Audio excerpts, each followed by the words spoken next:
রেমালায় landfall হয়েছে গতকাল রাতে এবং তখন ল্যান্ডফলের সময় 130 থেকে 35 কিলোমিটার বেগে ছিল ঝোড়ো হাওয়া। সাগরের কি অবস্থা? সেগর থেকে রয়েছিল আমার প্রতিনিধি বিশ্বজিৎ। একবার সরাসরি কথা বলবো বিশ্বজিতের সঙ্গে। কি অবস্থা সাগরের?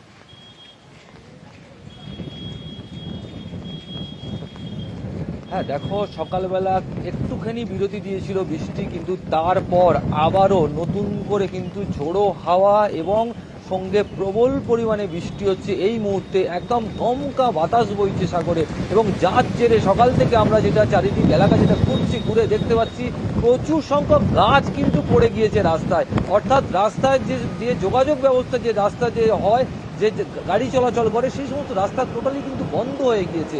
এবং সেই কারণে যেটা আমরা সকাল থেকে দেখতে পাচ্ছি, সাগর ব্লক প্রশাসনের যারা আধিকারিক রয়েছেন, সিভিল ডিফেন্সের কর্মীরা রয়েছেন, তারা কিন্তু একযোগে এই গাছ কাটাইয়ের কাজ চালাচ্ছে। তার পাশাপাশি যে বেশ কিছু কাঁচা মাটির বাড়ি রয়েছে, সেগুলো কিন্তু ক্ষতিগ্রস্ত হয়েছে বলে আমরা খবর পাচ্ছি। তার পাশাপাশি যেহেতু গাছগুলো পড়ে গিয়েছে, তার ক্ষেত্রে যে বৈদ্যুতিক পিলার, যদিও গতকাল থেকে কিন্তু বিদ্যুৎ বন্ধ করে রাখা হয়েছে, কারণ তুমি জানো যে দুর্যোগ চলছে, যে কোনো দুর্ঘটনা ঘটতেই পারে, তার কারণে কিন্তু বিদ্যুৎ বন্ধ করে রাখা হয়েছে। এখনো পর্যন্ত সাগর দ্বীপে কোনো জায়গাতে কিন্তু ইলেকট্রিক নেই, এবং সেই কারণ তার পাশাপাশি দেখা যাচ্ছে যে বিদ্যুতের পোস্টগুলো কিন্তু প্রচুর পোস্ট পড়ে গিয়েছে।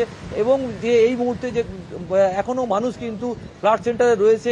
আমি কিছুক্ষণ আগে কিছু মানুষজনের সঙ্গে কথা বলছিলাম, তারা কিন্তু গোটা রাত কিন্তু কেউ ঘুমায়নি, খাওয়া দাওয়া করেনি, তারা কিন্তু বাড়িতে তটস্থ হয়ে বসেছিলেন। এখনো তারা বলছে যে এখনো এই ঝড় কতক্ষণ চলবে, এবং তারা এই এখনো পর্যন্ত আতঙ্কে রয়েছে, কারণ তাদের বাড়ি ঘরদরের উপরে গাছ পড়ে যাচ্ছে। অতনু,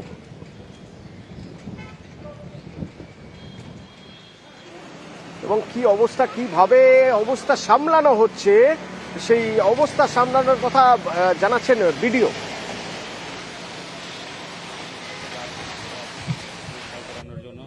প্রত্যেকটি গ্রাম পঞ্চায়েতে আমরা টিম নামিয়েছি, যেখানে কিছু কিছু জায়গাতে একটু সমস্যা হচ্ছে, যে লোক একটু পরিষ্কার করতে বাধা দিচ্ছেন, বা সেখানে নিজে গিয়ে এটাকে করতে হচ্ছে। না হলে, কারণ যে এটা মেন রাস্তা আছে, মেন রাস্তায় গোয়ালিনী ঘাটে যায় না। এটাই একটা ভালো জিনিস আছে যে এত আমরা যেটা প্রোটেকশন নিয়েছিলাম, প্রোটেক্টিভ মেজার, যে যাতে মানে ইম্ব্যাঙ্কমেন্টের কাছাকাছি জায়গাগুলো লোকগুলোকে সরিয়ে দেওয়া হয়েছিল, যার কারণে কোনো জায়গাতে কোনো রকম এখন পর্যন্ত দুর্ঘটনা ঘটেনি বা আমাদের কোনো মানুষের কোনো ক্ষতি হয়।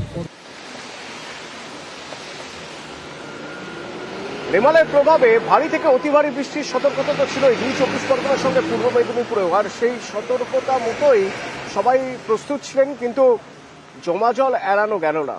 তমলুকের হাসপাতাল, সেই হাসপাতালে জল জমে গিয়েছে, এমার্জেন্সিতে পর্যন্ত জল উঠে গিয়েছে।